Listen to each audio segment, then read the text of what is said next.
You are now watching Real Talk Buffalo, a roundtable for the community to speak your mind. Your kids better be asleep so you can sit down and chill and relax. Listen to the Blue Raven talk to the people. Listen to all the voices in your community. Let the people talk. Real Talk Buffalo. And now, here is your host, the Blue Raven.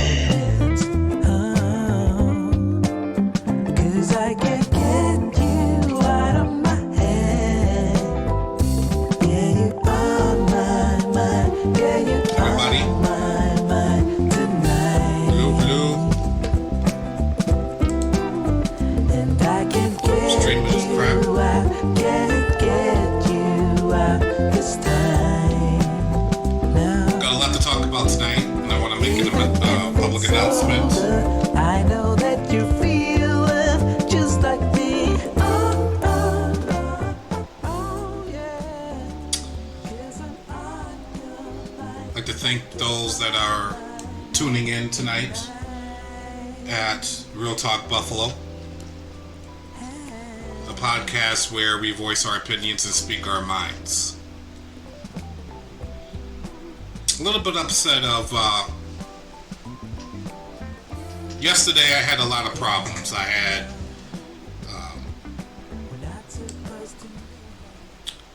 a lot of problems when it comes down to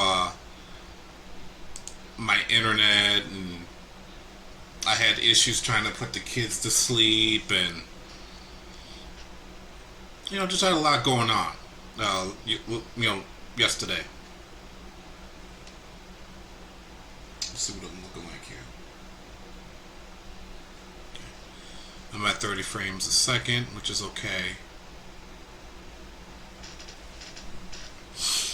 Just had a lot of issues yesterday. I started my podcast super late, 11. Tonight I started at 10:30.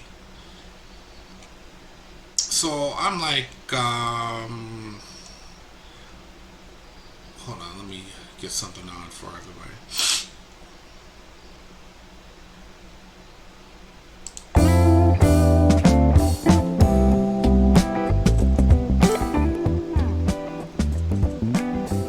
Why don't I just stop the podcast? So I ended the podcast and I said, screw it. I didn't even record it. I just deleted it.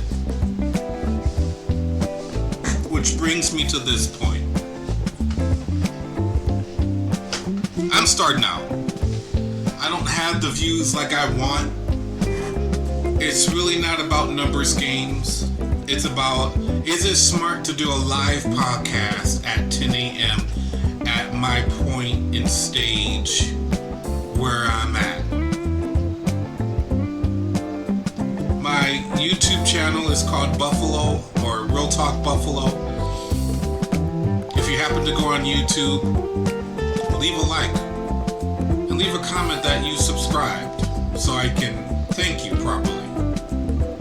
And click that notification if you want to continue to help that channel grow and thrive, and get that algorithm going. I like to say that. But that's where I'm at right now. So I'm like, okay. Around 11 o'clock, seeing that my podcast is so young as it is, I don't have all the equipment like I need to at this moment.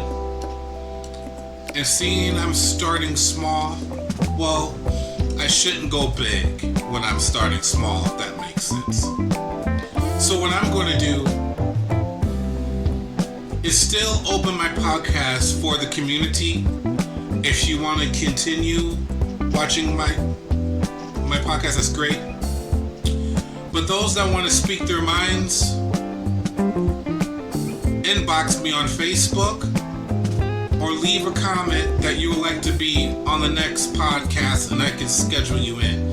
Until I get the views that I need to have, or until I get more notice that so many hundreds of people are tuning in every night, then I'll go live. Or, until I'm done live streaming on Facebook. I'm done. Because if you put on the wrong music, they will mute you and they will end your live stream. I hate Facebook.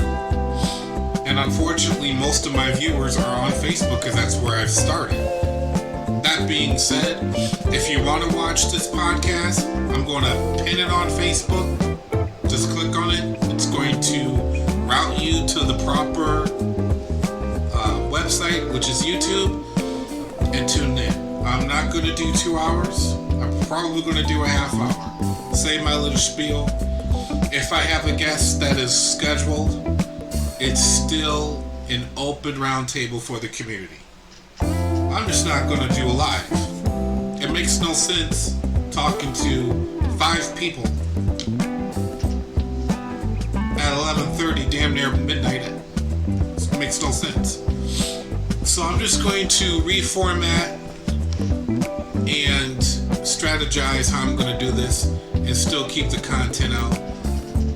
Because there's a lot of issues, not only in this city, but the whole world for that matter. But Buffalo is so screwed up that I can actually have a podcast and actually thrive off of it just because Buffalo's that screwed up. And I'm just talking about the government. Which brings to my segue. We've got a problem.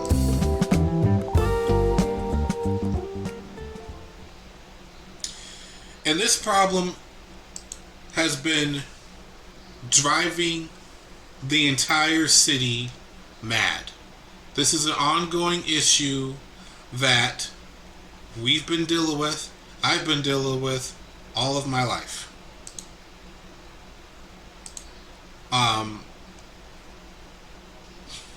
It's not going to get any better. And the way the government is running in the city of Buffalo, I think it's going to get worse. Byron Brown just had a little press conference that he wants to make the east side safer.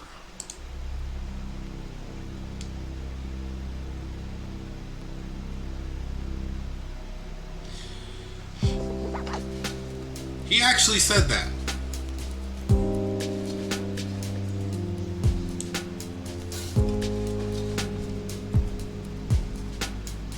When Al Sharpton was here, President Biden was here, it was all a pony show.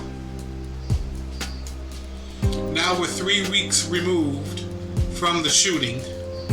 This Saturday will be 3 weeks removed from the shooting, from the massacre. And we're back. Business as usual. Al Sharpton done went home. He's doing his MSNBC show. Byron Brown was a guest speaker or a guest visitor on that show. He had a long interview.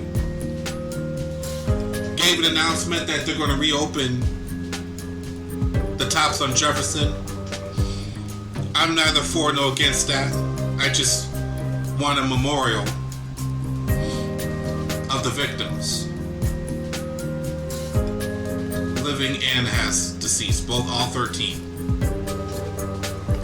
especially the 10 that lost their lives.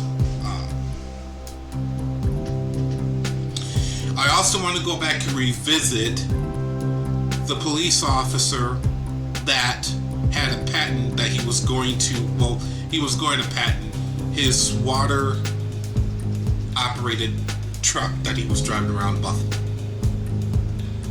Okay? It's a hit.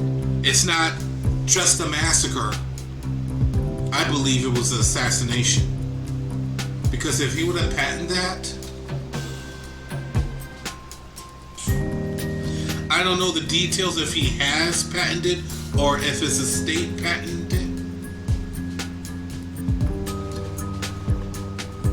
with this gas epidemic, yeah, that's huge. So Byron Brown says he's going to make the east side safer. Mind you, 80% of the residents, 85% of the residents that lives on the east side, 85% of the blacks live on the east side of Main Street. 15% of the blacks, quote unquote, live on the west side of Main Street. So, what did he say to make the east side safer? He says he's going to bring more law enforcement, more patrols.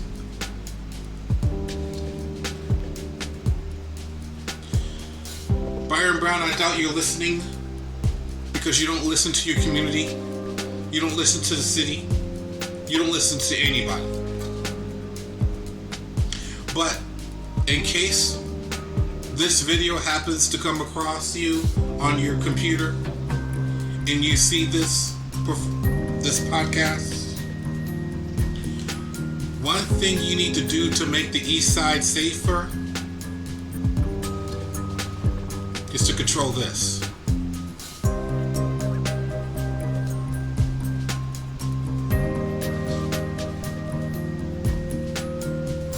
Get this under control. In my first federal lawsuit, they had a defense because I listed the Buffalo Police Department as a defendant. And their defense was, the Buffalo Police Department is an administrative arm to the city of Buffalo. So, retrospect, if you're speaking to the Buffalo Police Department, you are speaking to the city. So, city of Buffalo needs to get their act together.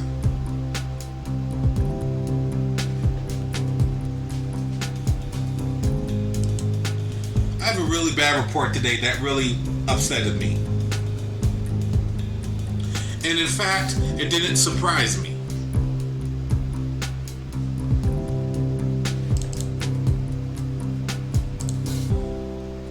I want to ask anyone that lives in the city of Buffalo, matter of fact nationwide, but really predominantly in the city of Buffalo, if you're driving down the street and you see one of these behind you, does your heart rate go up? Or do you feel more at ease and more safe? If your heart rate goes up and you start to be more attentive and you're looking more towards the rear view and less what is in front of you, that's called anxiety. That is a symptom of being terrorized. If you feel that you are emotionally agitated, your body is telling you that you are no longer safe. You are in danger. It's an instinct that we have in our human nature, that if you are in danger, your adrenaline goes up, your heart rate goes up, you are more attentive on the threat. You're not paying attention to what's in front of you. You're paying attention to the rear view mirror more than anything. All of your attention, your conversation with your girl or your husband or the kids in the back or the friends in the back, you're not even talking anymore. You're looking like this. You're looking like this.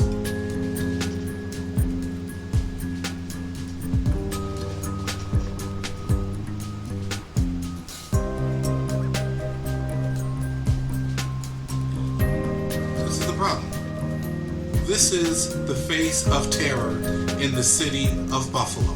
This is our number one problem. Period. I don't care about, oh, there's an accident, there's a shooting here and there. Listen.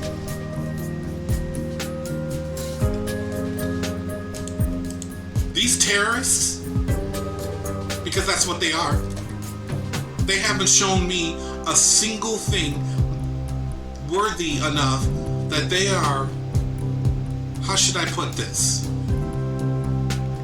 They haven't showed me a strand of evidence to ease my suspicion or to ease my anxiety that they are actually doing what they are paid to do, enforce law. They are not dependable. They show me little, matter of fact, zero evidence of any being reliable. So they're walking up and down the street. They're driving up and down the street.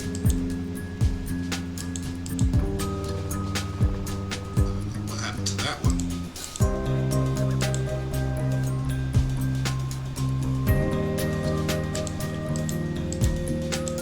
They're driving up and down the street, running tags. This is one I want to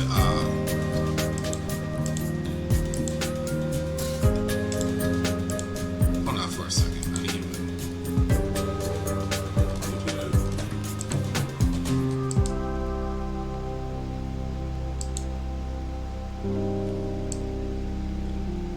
Remember this guy? They have such disdain towards the public, it's ridiculous.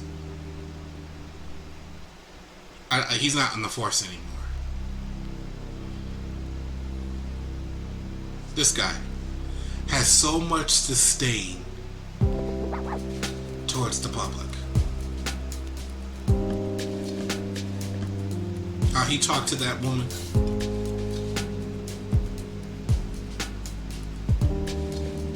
He's been suspended so many times, he still kept his job.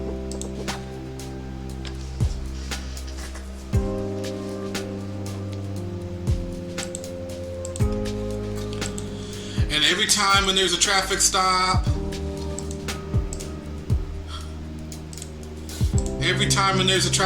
let me blow this up so everybody can look at.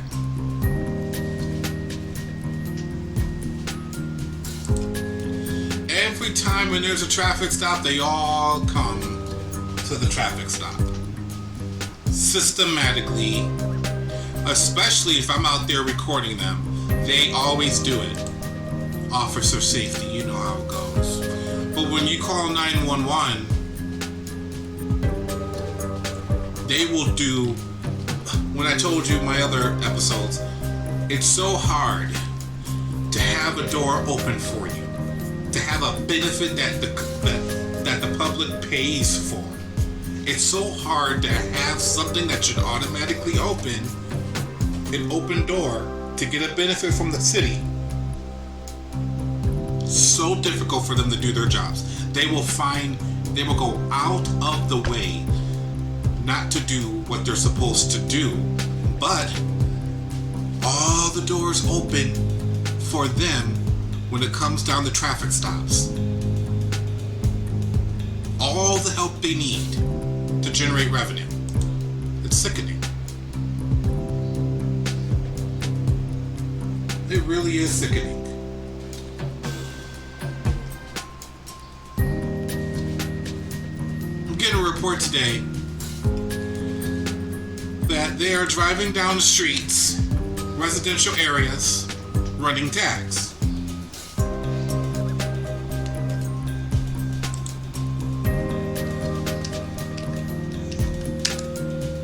I want to look up something real quick so I can show you guys.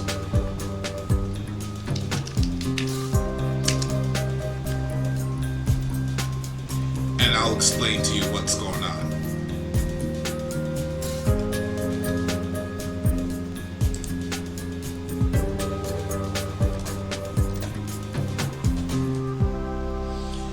This is why we need to wake up and start learning the Constitution. Start reading up on case laws. This is what they're doing. This is what happens today. I'm getting reports that they are driving up and down the street. They are walking up and down the streets, running tags of your parked car, and they're doing this early in the morning.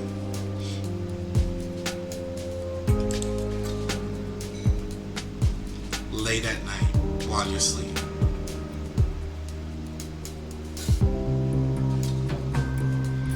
And when they find things such as expired tags, no insurance, they're taking your car. They tow your car. They're towing cars.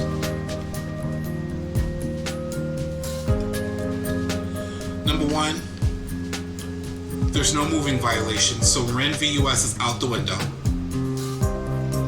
Number two, the people have a right to utilize the public property area that's not restricted to the public if the car is lawfully parked. The car is not obstructing any traffic.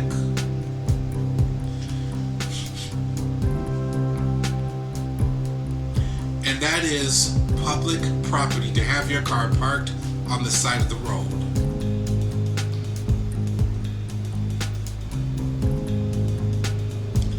And what they're doing is they're driving up and down the street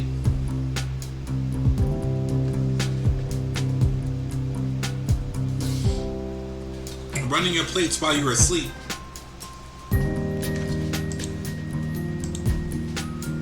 And taking your car.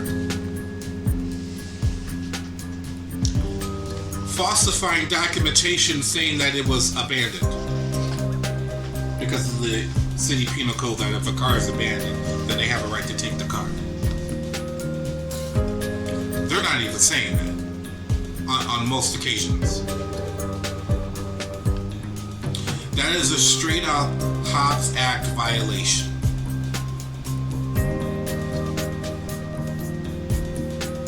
It's a Hobbs Act violation. And what is the Hobbs Act violation? Let me break it down to you.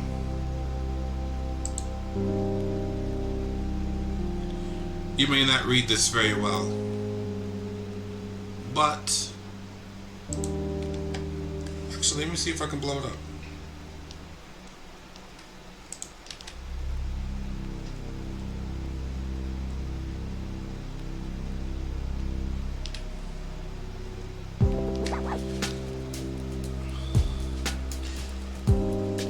Hobbs Act under Title 18 USC 1951, which is a criminal standard. This is a federal offense, criminal offense, criminal standard of law, Title 18. USC 1951 is a federal law prohibiting extortion or robbery by wrongful use of force or fear or the attempt of these crimes affecting interstate or foreign commerce.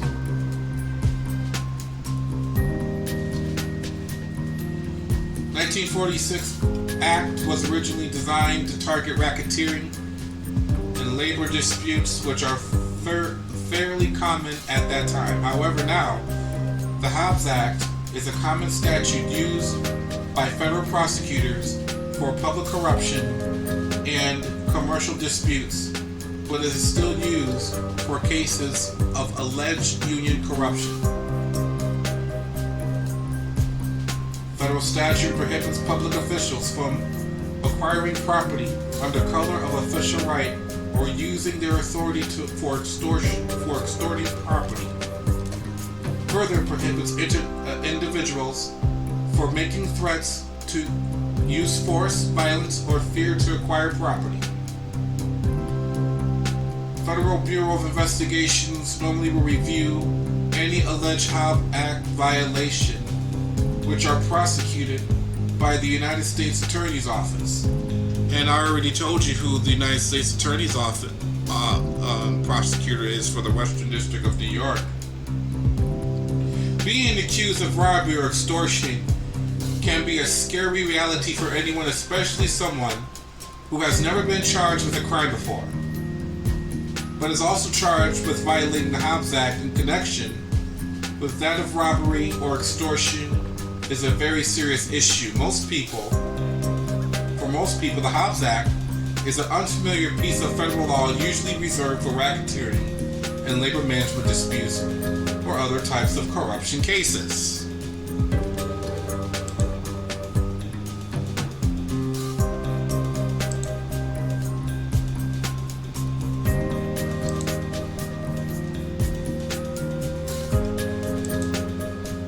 So that being said,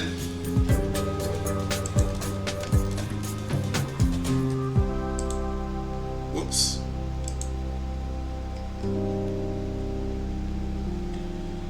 That's Hobbs Act violations. City of Buffalo, you better wake up.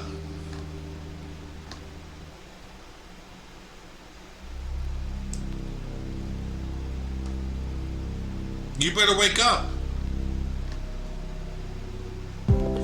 You have a right to have access to public roadways, to park your property just so long as that it doesn't obstruct the flow of traffic.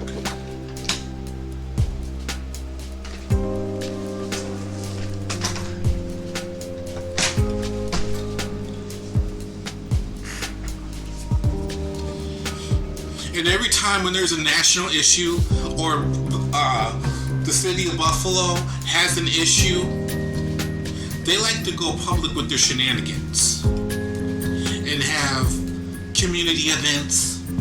Want a hot dog? Giving out hot dogs.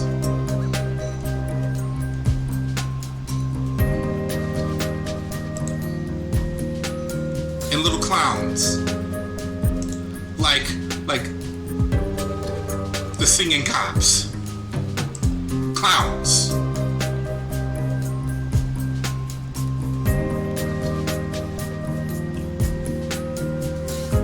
Black gatekeepers. Saving face.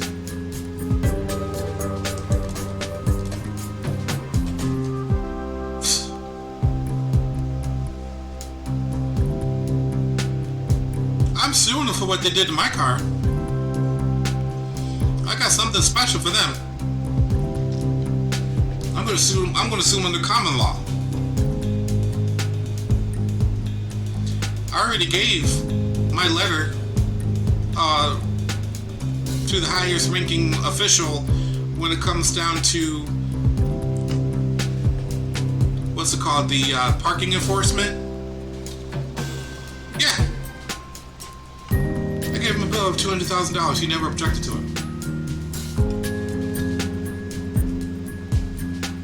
My car was parked. They took my car.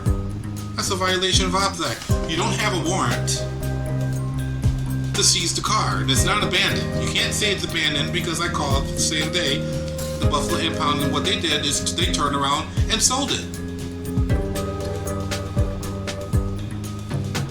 I'm like, thank you very much.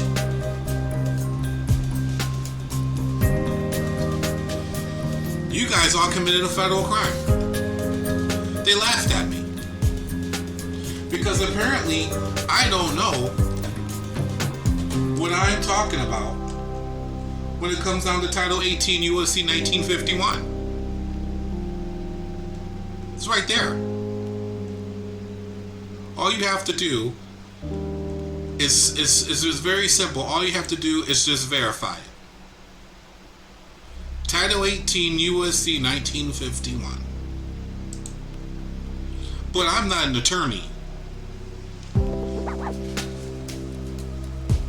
I don't sit here instead of putting on a movie to watch. You know, you put on popcorn, you put on a movie and watch with your family. No, I sit to myself here and I pop popcorn and I sit down and watch a trial take place.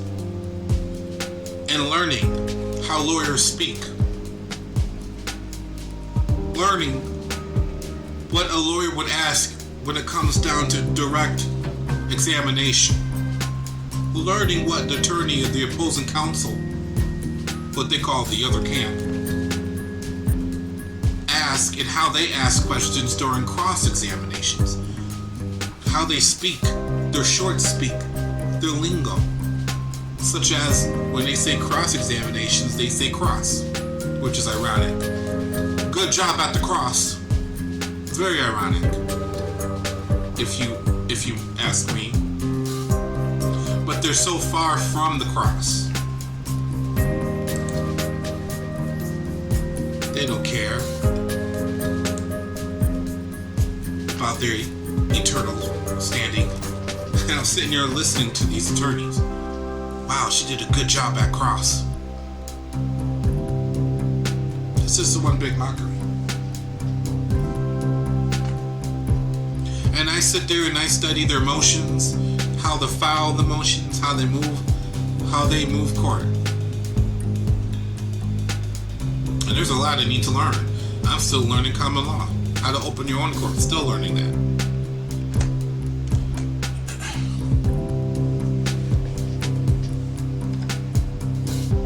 The Zoom room was open.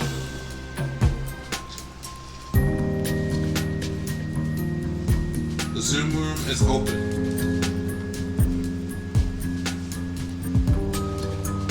And I want to let the viewers know that this is my last day doing live podcasts. I'm still going to be doing podcasts.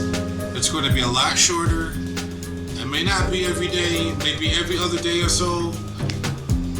And until I bring up, my subscribers and whatever, this is definitely my last podcast for Facebook. I'm done. I'm just going to send the link for you guys to go on YouTube and take a look. I'm not even going to bring up the potholes. It's just not going to happen, guys. Alright? Because their number one priority in the city,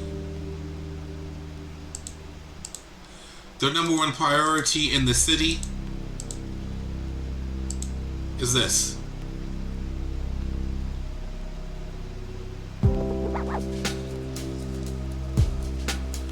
This is their number one priority. A third of the tax-paying money of every single resident, a third of your money of the city is going to this department, this administrative arm, they like to say. A third. 1/3 of every dollar. 33 cents on a dollar. On every tax-paying dollar. Again, 33 cents on every dollar of every tax-paying dollar is going to them.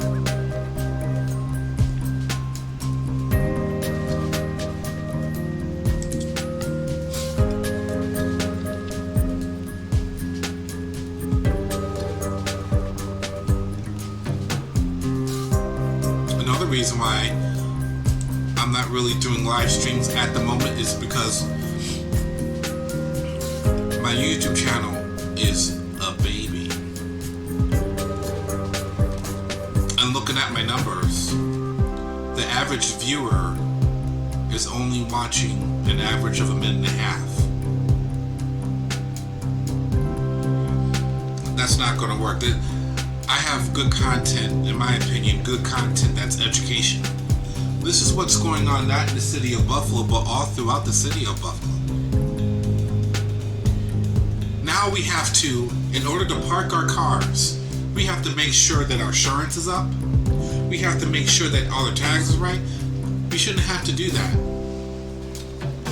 Out of fear of them walking down the street, going down the street, taking your property without due process of law.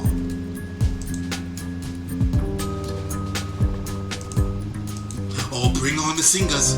Every time when you want to go to City Hall and redress grievances to your government, oh, time to have a concert.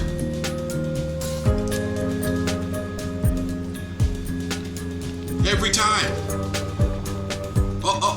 I need to redress grievances of the government. There's going to be a lawsuit, a big class action lawsuit. Here's a new CD coming out. Walk up to them and say, hey, what's the Fourth Amendment?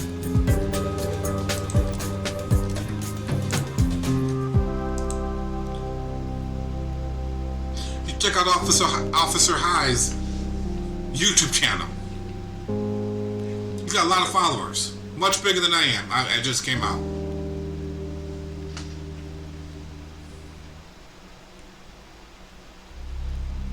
I went live stream on him, and he could not tell me the First Amendment. All 5 clauses. Freedom of speech, freedom of press, freedom of religion, peacefully, a right to assemble, right to redress grievances. He couldn't tell me the 5. He couldn't tell me. But he wanted to bring up Roe v. Wade. That really has nothing to do with the First Amendment, but yet the Fourth Amendment. And y'all probably not gonna like me when I say this, but I am, how they say at court, for Roe v. Wade in part, and I'm against Roe v. Wade in part. Here's why. I'm 100% against abortion. I believe it's murder. Pursuant to New York state law and various states throughout the nation, executions are unlawful. But you can execute a baby in the womb.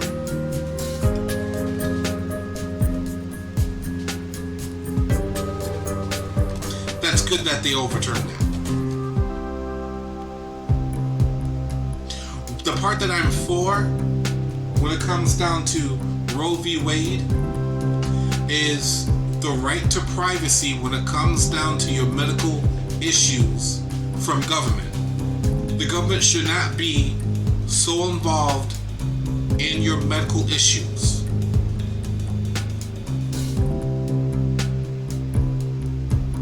That's why when you go into the hospitals, they like to throw HIPAA laws at you. Well, the HIPAA law is just an extension to Roe v. Wade.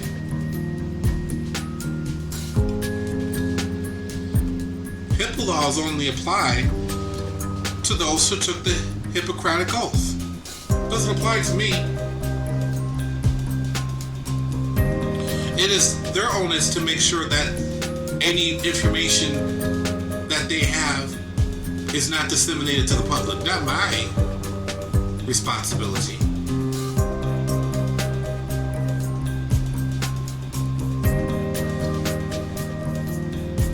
But Officer Hyde had to bring up Roe v. Wade. And I'm like, this has nothing to do with the First Amendment. Why are you approaching me? See, they only care about them and their boss, Byron Brown, and the Common Council.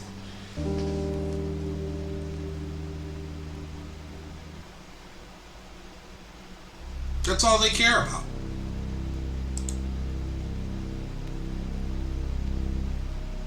They don't care about you.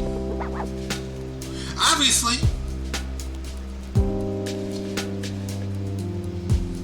And down in Texas, they're sitting out there outside of school, just having this fool going up and down hallways shooting at anyone he could see as they're standing outside just waiting. What? What do we pay for their service for? How do we pay for the utilization of the 911 emergency system when on the other end they are hanging up on you? We pay for that service for them to answer the calls. We pay for that service.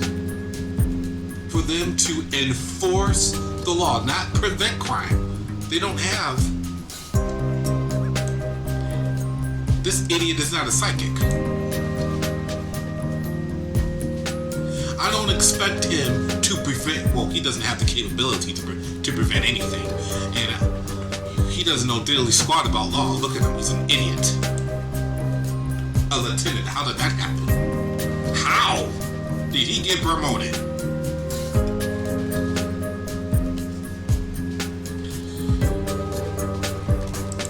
But what about these guys? I'd rather see these guys than that idiot.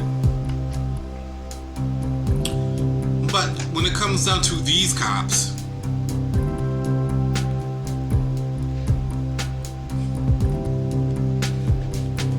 we pay for them not to prevent crime. Our safety is not their responsibility. We pay you to enforce the law, not enforce policy. We don't pay you to drive down the street. We don't pay you to start lurking around our neighborhoods and our homes, looking for reasons to take our property so you could turn around and sell it. We don't pay you for that. What's going to happen?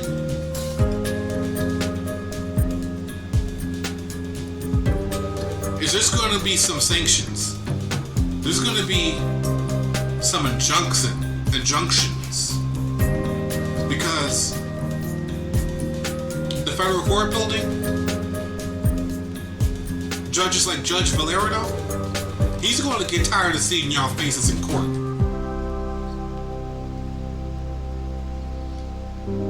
And they very well might hand out some injunctions, which is a restraining order on steroids. That's pretty much what an injunction is.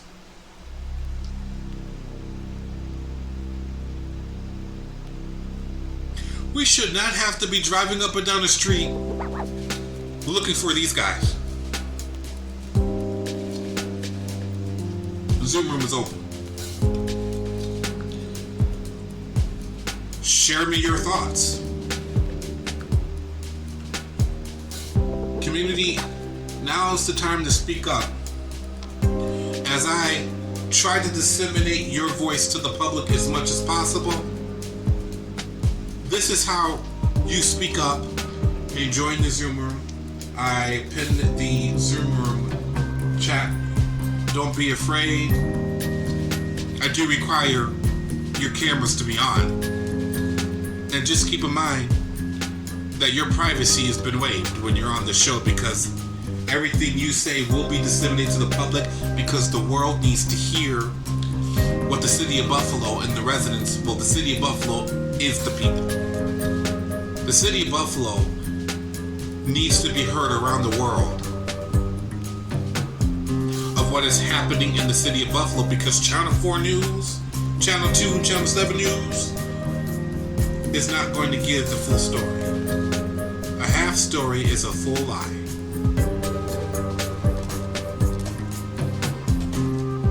I thought it was the training. I said a couple of years, 3 years ago, that what's Byron Brown going to do? He's one man. Byron Brown is the problem too.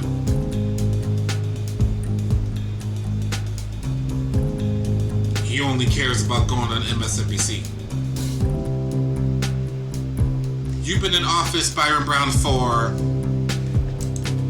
by the end of your term, you'll be in office for 20 years.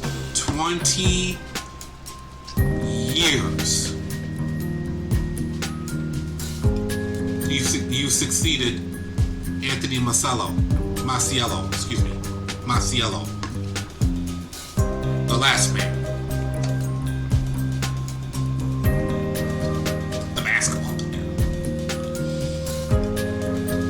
He lived up there in North Buffalo.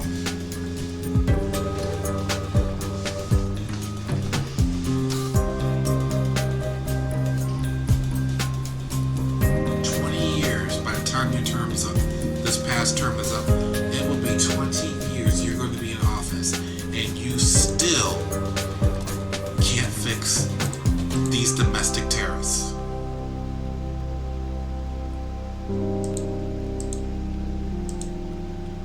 You still cannot fix the issues. I want to pull this guy's lawsuit file. You've got cops being sued multiple times. Lieutenant McAllister's been sued multiple times.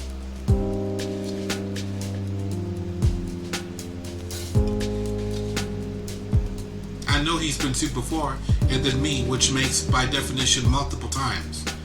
If you've been sued more than once, then you have been sued multiple times. I know one of them was a wrongful death lawsuit.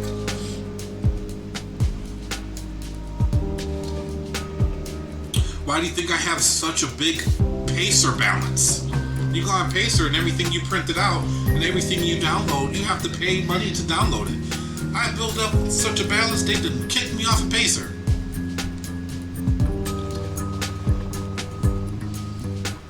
Once I pay the balance, then I'll have the ability to go on Pacer. You mean to tell me I can't utilize public roads?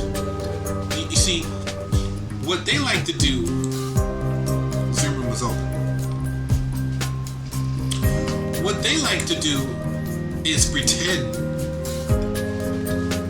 the city limits is a military base. If this was to be a military base, then they have every right to go up and down their streets and take their car off the base. They have every right to do that. Or seize it. They have every right to do that because that is restricted areas. But the city of Buffalo is not the case. This is not a restricted area. The city of Buffalo has no borders. Which means Article 4, Section 2, Clause 1 falls into place under the Constitution. Article 4, Section 2, Clause 1. Because they are an open city, I have the same rights and immunities as the same rights and privileges and immunities as someone else would in another state, in this state. Same rights in all immunities, same rights and privileges and immunities. Which goes to show, why do we need gun permits? Doesn't that go up against Article 4, Section 2, Clause 1? It says all rights and privileges and immunities.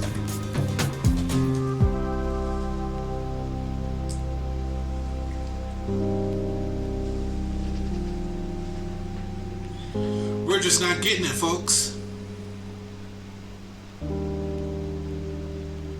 Now we're going into the 13th Amendment. And I'll do another show about the 13th Amendment. This is a freaking joke, man. When your car is parked, they've got the parking meter. I posted a video about him 2 years ago. I call them parasites. That's what they are.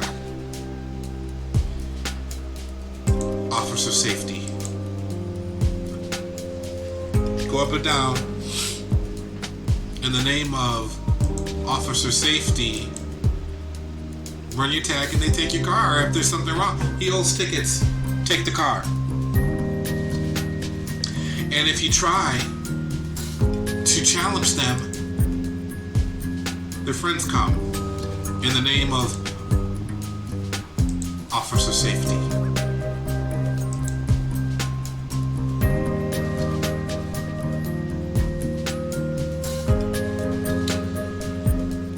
Chat room is open. Leave your thoughts, comments, and concerns. It's posted, it's pinned in the chat.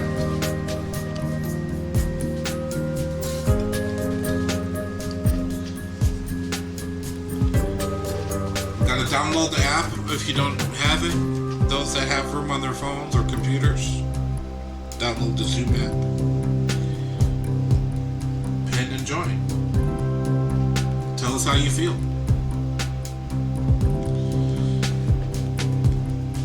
And coming up, yesterday's podcast, the ones that I erased. I'll do that now. I'll do that next.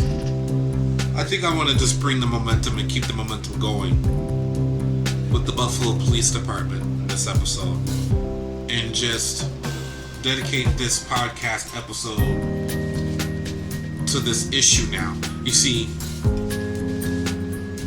now that the shooting, the massacre, they call it mass shooting. It's not a mass shooting, it's a mass murder. And now that they're 3 weeks removed, just coming up, this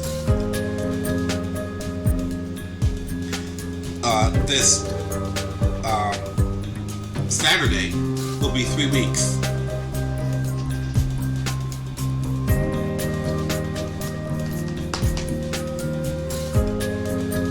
And 3 weeks removed. And as you can see, they're still giving things away. Taniqua Simmons called it out about the Bangladeshi store owners.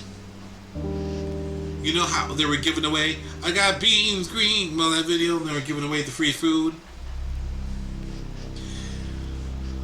Well, the main beneficiaries that were getting the food were the people that lived in that area. Majority of them were the Bangladeshi people. They would just keep going back in the line and taking the potatoes, taking the vegetables, taking the fruit. Look at Bangladesh and how they live, man. How they pack their trains. And on the top of the train is hundreds of people just sitting on top of the train as they're traveling by, packed. Look it up. So they were taking the food here. You see, their customs is different in Bangladesh. They would pack. They love shortcuts. They would hustle their way into what they have to do. Talking about the majority of the swindlers, a lot of them, because that was their custom back in over there in Bangladesh. Everywhere they went was a market. And there are people that go there to travel, and they're like, be careful when they go to India or Bangladesh and places in that region, in that area, and in various different areas. Bangladesh is not in that area, but they would say, buy me food, and you buy them food. They turn around and they sell it. Because when they're in the struggle in Bangladesh and they come to America, they are inbred. They are in that custom to try to get by. So when they were giving out the free food over there on Jefferson, they would go back in line to get more food, go back in line to get more food, go back in line, and they turn around and sell it to the corner stores. There's an article about Wingo wanted to hold their license. Now you're finally going to do something, Wingo? The Justice League, we've been telling you how they operate their business over about a year now. And now you're finally going to do something when there's a public outcry? You gotta be out your mind, man. You're gonna finally do something now.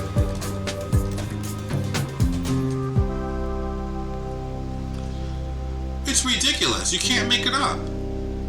They're sitting there selling the potatoes that they have got, that they had for free, given for free. Their food that they've gotten on relief efforts, and they turn around and they sell them back to the victims and the victims and the community that's pain and suffering, you're going to turn around, you low lives. You're going to turn around and take what was for, I guess, healing. You're going to take it, you got a nerve to sell it to the same community that is suffering. Not only you need to lose your license, but some of you that don't have a citizenship, you guys need to be deported.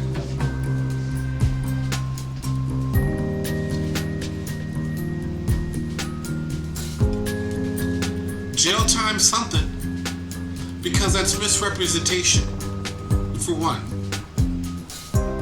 And for two,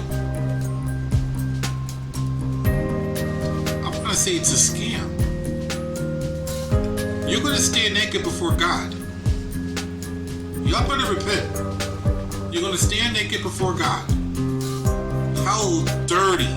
You're sitting here trying to benefit and make a profit off the blood stains in the parking lot. You sorry low-life piece of crap.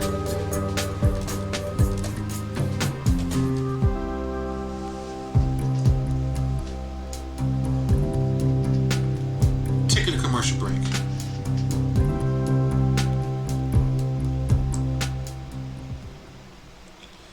On that note, we'll take a commercial break on that note, man.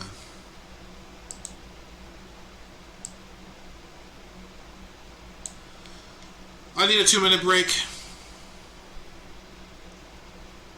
Be back. Real Talk Buffalo will be back in a moment.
Buffalo, we have a problem.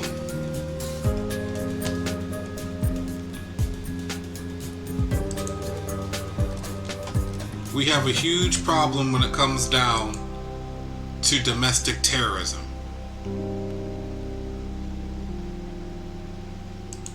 This is our problem.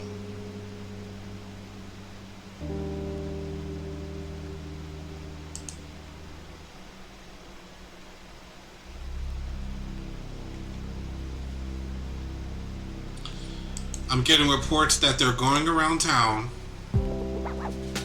down residential areas, running your plates, and seizing your car, absent a warrant, absent exigent circumstances. No exigent circumstances. No crime in well, exigent circumstances, that's what it would be. No warrant.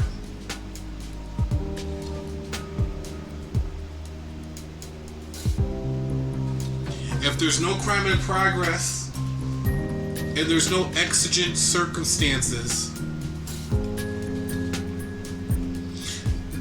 nothing in plain view, they cannot seize your car unless it's abandoned.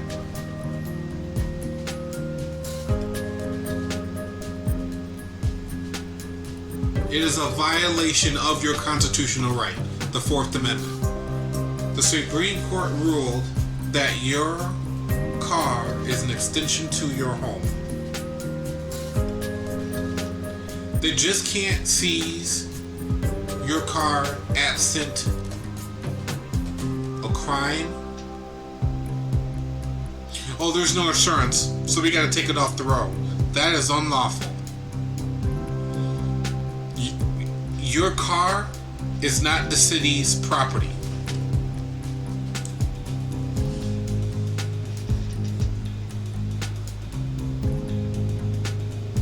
Your car is not the city's property. They don't have a right to seize your car as if it's their property. I don't care how many are there out there around your car. That's why they try to do it when you're not around. This is why they try to do it when you're sleeping.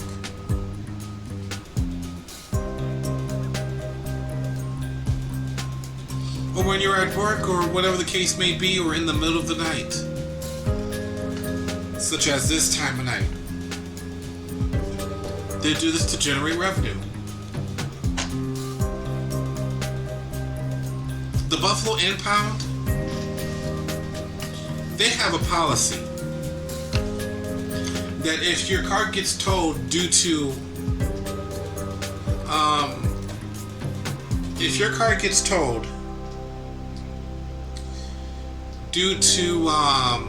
switched plates, then in order for you to get your car back,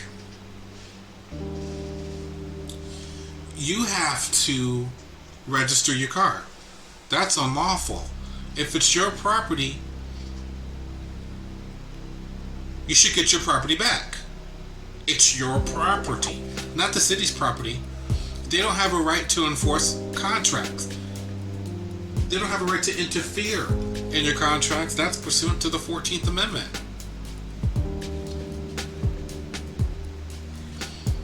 They don't have a right to engage and force you into contracts or intervene in the contract. Sorry, I tell them, you don't have a right to force me into the contract with the state. You don't have a right to intervene in any contracts I have. That's why UCC1 is a powerful thing. You put liens on your property. It's called a friendly lien. You put that on your property, then they have to pay that bond. Because that's what it is. They put a bond on your property. You have to pay so much money to get it out. Not only that's copyright infringement if you copyright your property and the rights of. That's why you need the real title of the car, of your cars. You guys need, and I'm going to have a show about this. It's called the original certificate of origin on your automobiles. Of course, no one listens to me because there's no viewers. So that's why I need to stop the 2-hour podcast live streaming on zero viewers, because that's not going to work.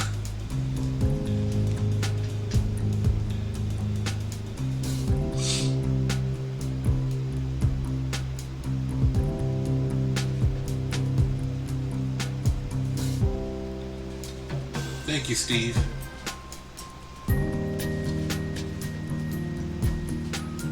What you need: tickets.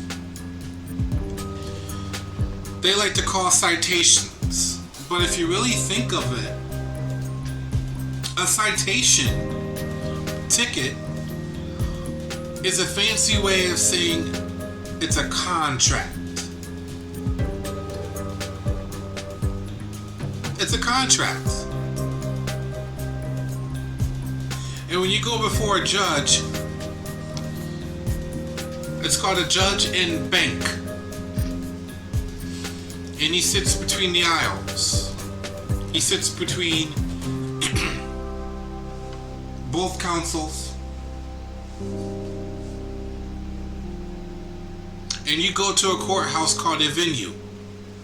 But you see, in order for you to be in their venue, they have to re-venue you from where you are, because when you are traveling, you're already in a venue, partaking in your privilege of freedom. It's a right to be free. So in order for you to be in their venue, they have to re-venue you to their venue. And that's by the enforcers.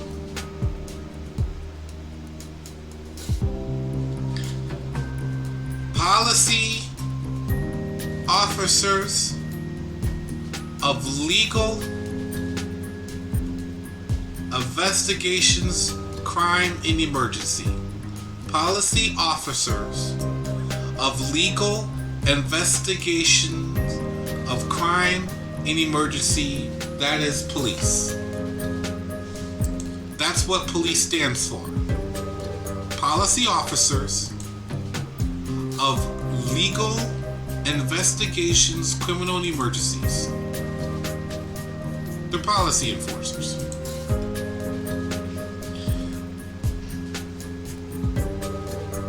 But the thing is, there's a conundrum here, because these policy enforcers swore an oath to uphold the Constitution. So if you're going to be a willful slave under the 13th Amendment, then you don't have a claim. But if you're going to say, hey, my 14th Amendment has been violated because they're intervening in a contract, then thus you have a claim. If you get a traffic ticket, your defense is, was I operating in commerce? Well, the evidence shows that you have New York State issue plates and you have tags and stickers all over your car to show evidence that your car is registered to the state. So presumably, you are operating in commerce. But during your traffic stop, if you say, I am not on duty, I am not operating in a commercial capacity at this time. But first, when you get the traffic stop, you're supposed to get the supervisor right away. And you tell the officer upon stop, I'm not on duty. It's no longer a legal traffic stop. Because traffic is synonymous with transportation, which is synonymous with operating in commerce. That's why they always say if you're operating a motor vehicle. Well, the term operating is something that we have to dig into. That's another show because I'm running out of time here. I only have about a half hour of the show.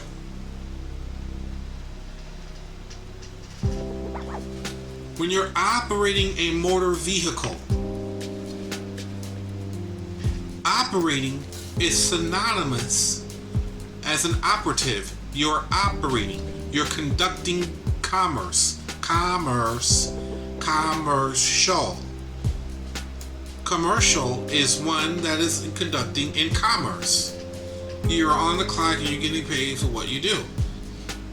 That's why you have a driver's license. A license to operate in commerce. It's commercial. Title 49 USC. Let me see. Title 18 USC 2. Hold on. Kind of forgot my titles here. Title 49 USC 4902, I believe.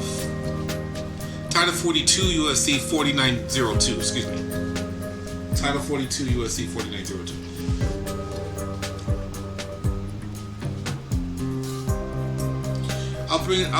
There'll be another podcast about driving in commerce and commercial use.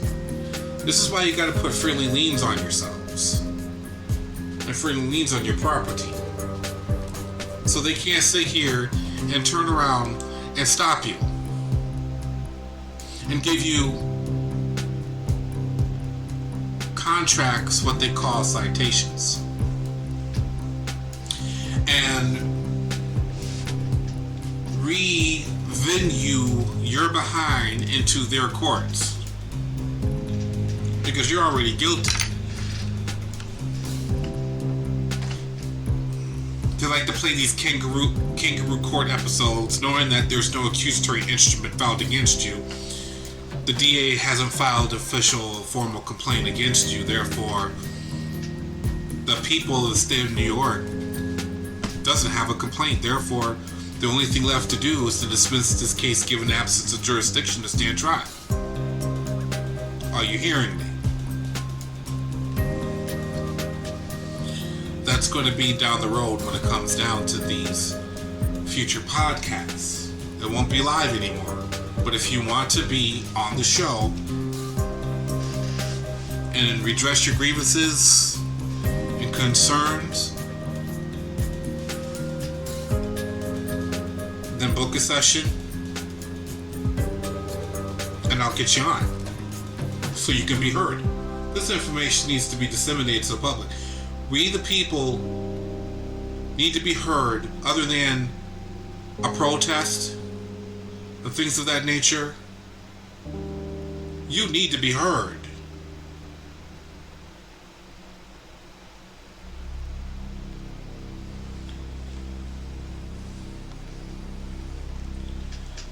Here's a report that's been happening today.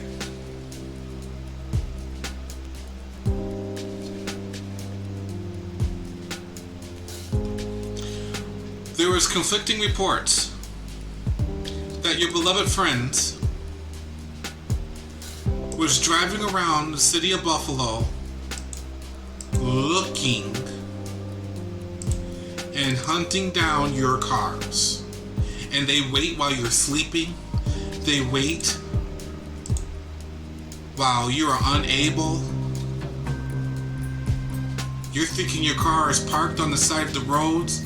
And these houses in the areas, especially Black Rock, East Side, these houses, the average house has been built 1914, some of these houses are older than Fenway Park. Fenway Park was built 2012. There's houses in Black Rock that are older. But yet rent is so skyrocket high. We're paying modern rent prices in 1910 houses. Please explain that one to me. I should be in a modern apartment. The rent I'm paying for. See, this bedroom was so small back in the day. That's what it was. That's why they call it bedrooms, because the only thing that was in the bedrooms was the bed. Because back then, 1910 was a completely different world than 2022. 2022, people want spacious apartments. spacious housing. It's just what it is. And with these houses, these apartments, there's no driveways to park our cars. So we're forced to park our cars on the street. Whoop whoop.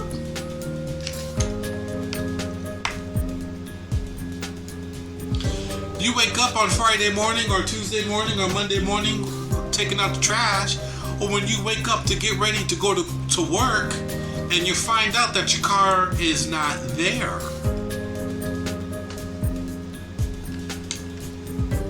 Because of Title 18 U.S.C. 1953 violations.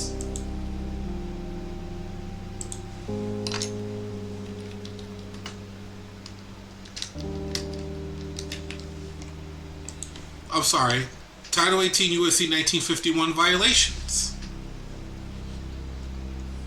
And again, I'm going to read this to the viewers one more time. What is a Hobzac violation?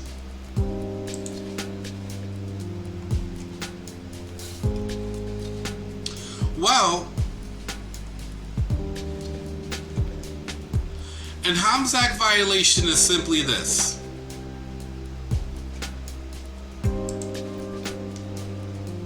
The Hobbs Act is under Title 18 U.S.C. 1951, which is a federal law prohibiting extortion or robbery by wrongful use of force or fear, or the attempt of these crimes affecting interstate or foreign commerce.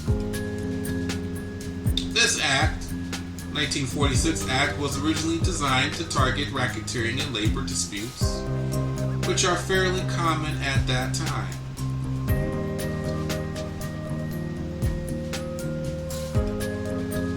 However, now that the Hobbs Act is a common statute used by federal prosecutors for public corruption and commercial disputes, but still used for cases of alleged union corruption, I want to stop it right here.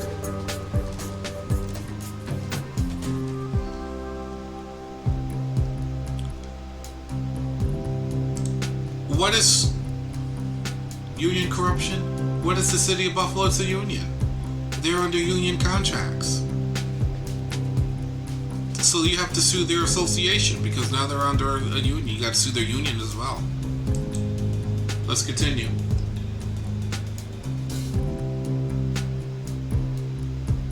Let's see where I was here. The federal statute prohibits public officials from acquiring property under color of official right or using their authority for extorting property. Further, it prohibits individuals from making threats of use of force, violence, or fear to acquire property. The Federal Bureau of Investigation normally will review any alleged Hobbs Act violation, which are prosecuted by the United States Attorney's Office.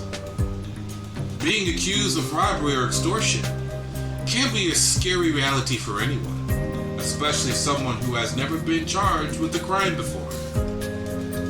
But to also be charged with violating the Hobbs Act in connection with that robbery or extortion is a very serious issue.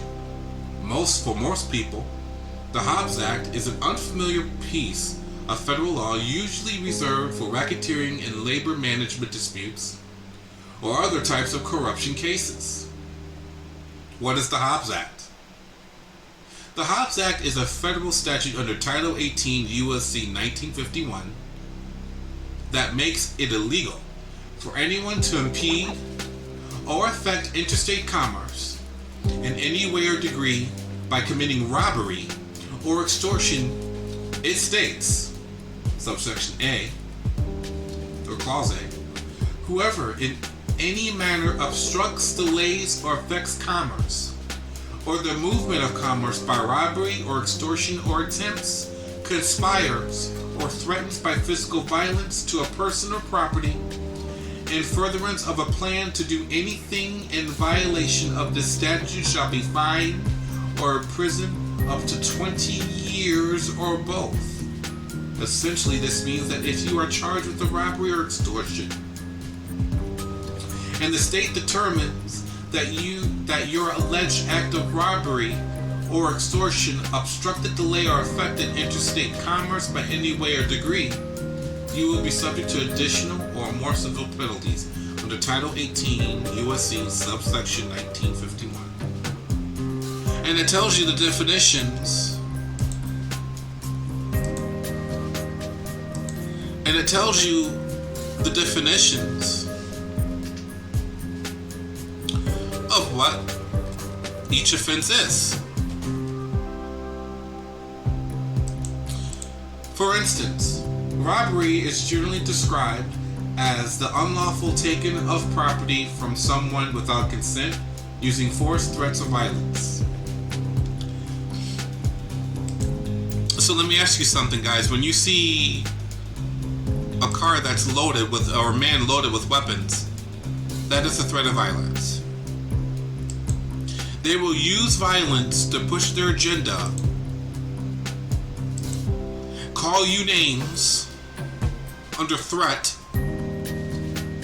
threaten you to throw you in a cage. This guy, after being checked of his ignorance and his unprofessionalism, he initiated an unlawful traffic stop in retaliation of him being put in his place. Contempt of cop. Okay? That's a Hobzac violation. Extortion. When it comes down to extortion, it's generally described as obtaining property from someone with consent, induced by unlawful use of force, threats, fear, under color of law, official right. Extortion crimes sometimes involve robbery, conspiracy, assault, murder, attempted murder, or other state crimes. Because the Hobbs Act is so broad, it doesn't matter that the person or company of the defendant allegedly robbed or extorted be personally involved in interstate commerce. It only requires that somehow the crime itself affected interstate commerce. In order for the defendant to be convicted of the Hobbs Act, the prosecutor must be able to prove several different factors beyond a reasonable doubt, because I keep telling you guys, when it comes down to criminal standards of law, this is not civil court. In civil court, under Title 42, subsection 1983, it stops at preponderance of evidence. It stops at preponderance of evidence. You are you're suing them Title 42, subsection 1983, but you're also taking that same lawsuit and handing it over to the United States Attorney's Office so they can prosecute.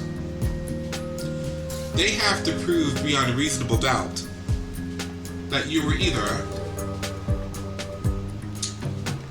and I'm going to show you,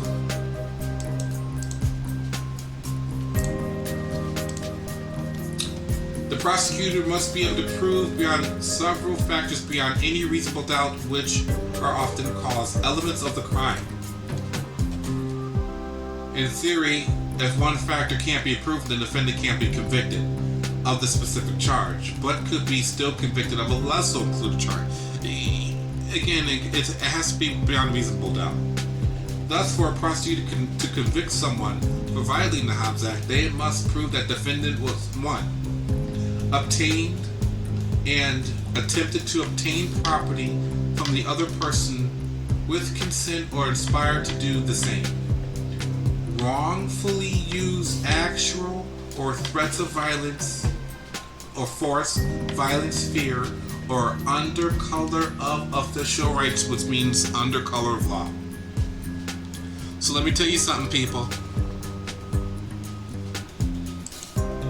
All they have to do is be on duty. They have to attempt to forcibly take something from you.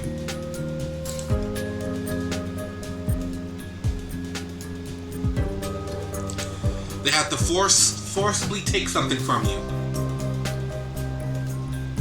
They have to be on duty.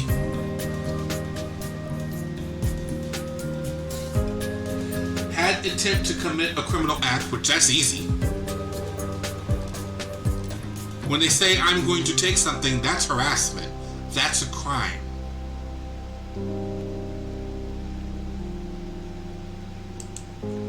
Had intent to commit a criminal act, while doing so affected interstate commerce in some way. All you had to do is say, I was going to Pennsylvania.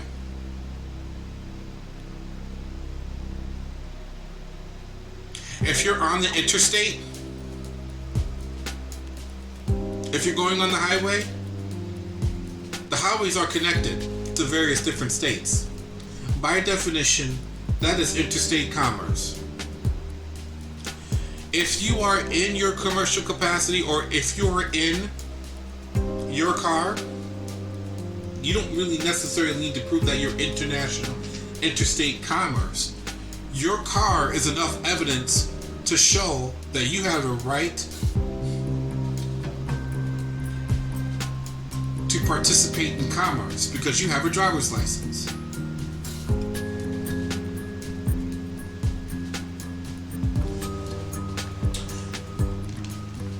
What is interstate commerce? Let's take a look.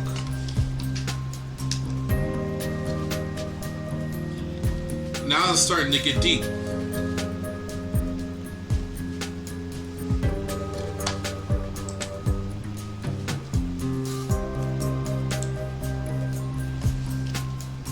What is interstate commerce?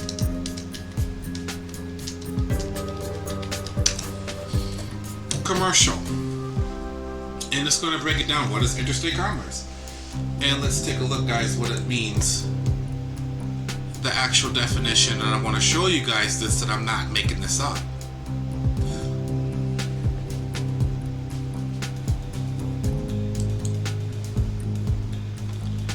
What's coming up?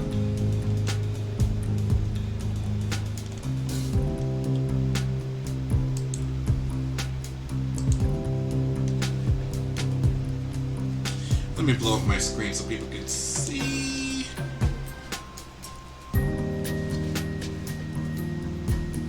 Interstate commerce is a general term from transacting or transportation of products, services, or money across state borders.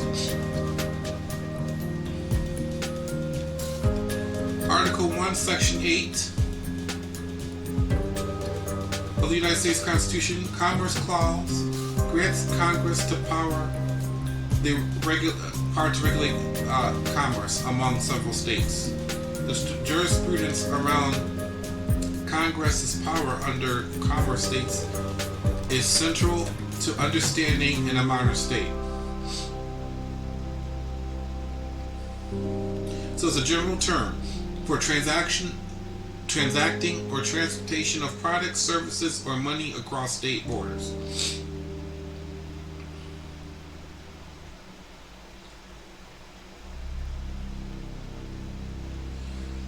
Provided that the activity is a part of a larger interstate or commercial scheme.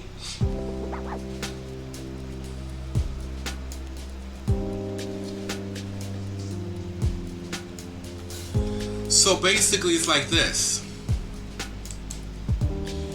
If you have a driver's license, then you have the ability to perform interstate.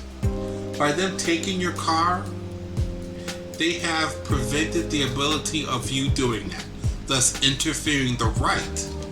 Now if you look at Hobbs Act, it says, while doing so affected interstate commerce in some way. Or if you go to the top here, oh, I forgot to show my screen. Zoom room was open for 4 more minutes.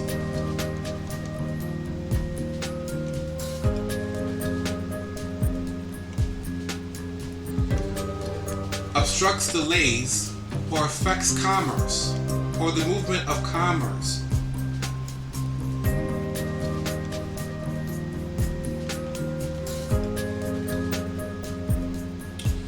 So by any degree or any way degree, by committing robbery or extortion, it states, what is the Hobbs Act? Whoever in any manner obstructs, delays, or affects commerce, or the movement of commerce by robbery or extortion or attempts, conspires, or threatens physical force, blah, blah, blah, blah, blah, blah.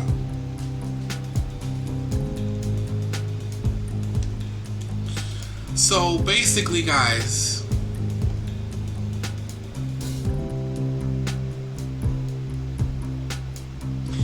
if you do not have your car, it delays your ability to go to Pennsylvania and do interstate commerce, doesn't it? Especially if there's no lawful right. They're initiating traffic stops when you're not even in your car. They're initiating traffic stops when you're not in the car operating, not even turning your car ignition. You're in bed sleeping. That alone is a Fourth Amendment violation. You need exigent circumstances.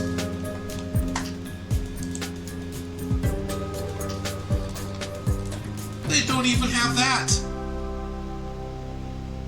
If you don't have exigent circumstances, but then by definition, you need a warrant.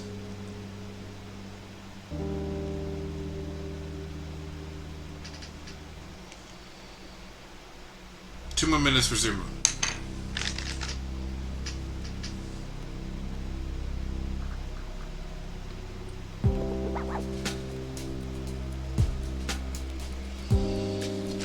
Two more minutes for Zoom room.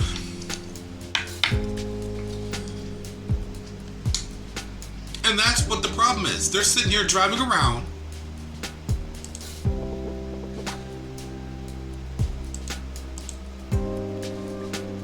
Now ask yourself, when you're driving and this guy pulls up behind you, if your heart accelerates and your attention is no longer in front of you but on your rear view mirror,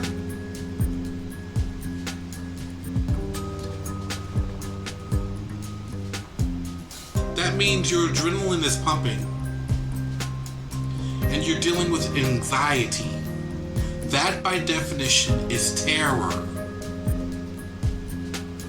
What is terror? Let's look up the term terror.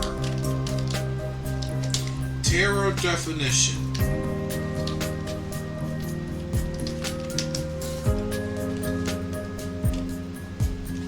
It's very simple, guys.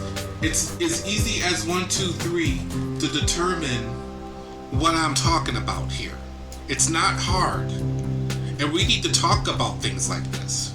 Zoom room is now closed.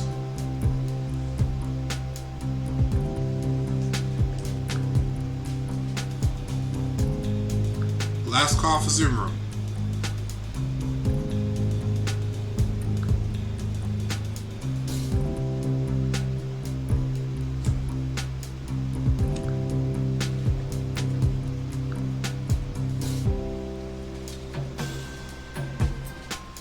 Oh, that's it for Zoom room.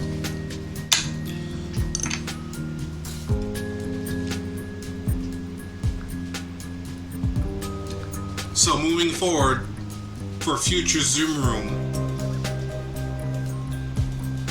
if you want to be on the show, on the podcast, then you're going to have to make an appointment. I can schedule on the show and you'll be a guest and things of that, so you can voice your opinions to the community.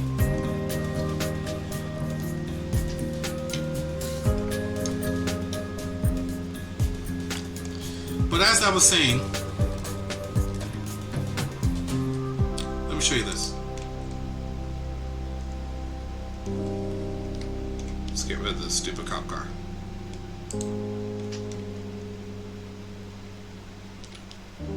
What is terror?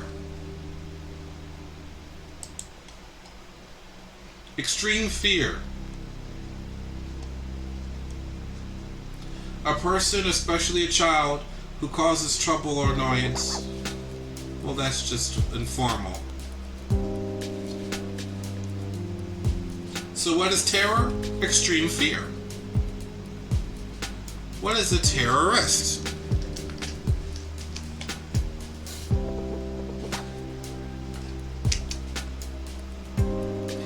A terrorist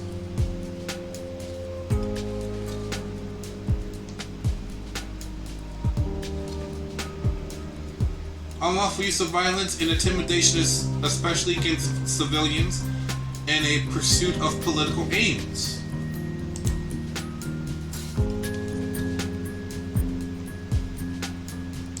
Sounds familiar?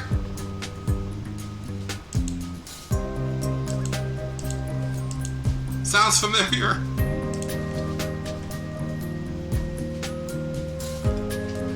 How about this definition? Again, they're ignoring what I'm asking.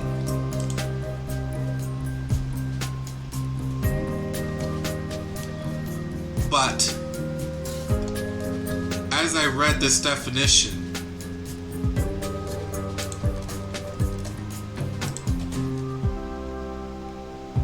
what is a terror? What is terror? Extreme fear. What is a terrorist? If you are a person that inflicts extreme fear and intimidation,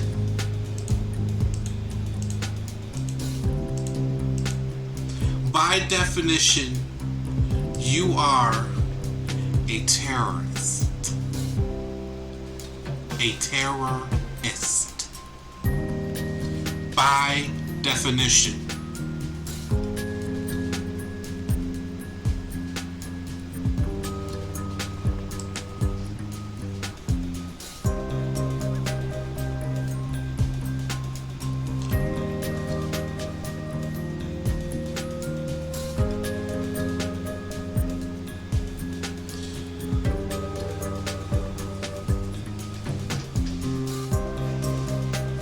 Take a little bit commercial break.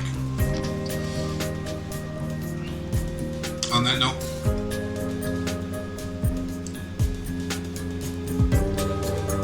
stick with what I said, and when I come back I'll say my little goodbyes and my next podcast and an announcement that I want to share with you before I sign off. Real Talk Buffalo will be back in a moment. Be back in a moment, guys.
Alright.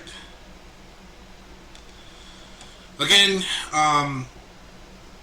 this show is dedicated to the Buffalo Police as being domestic terrorists, because that's what they do. They inflict terror on the people. City of Buffalo government, you got to fix it up. You got to clean it up. Bridge that gap. Earn our trust. You have to earn our trust. You lost it. When I see a police car from Elma, I feel fine. But a police car from the city of Buffalo, I'm terrified. Because they're terrorists. And with that being said,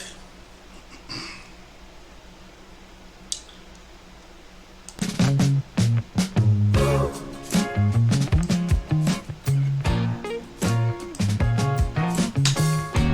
going to end the show. Again, it's not going to be live broadcast. It needs to be. I need a lot of subscribers. I need a lot of subscribers to be able to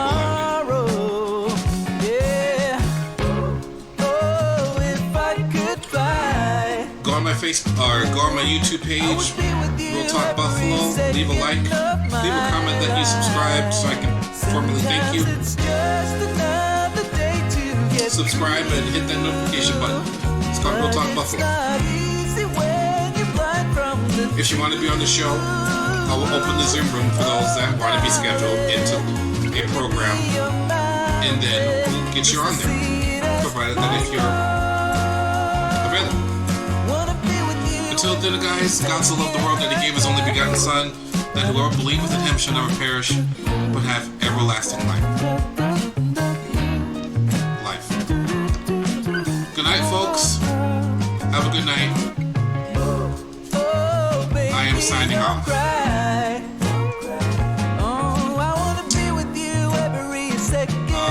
Love you guys. Good night.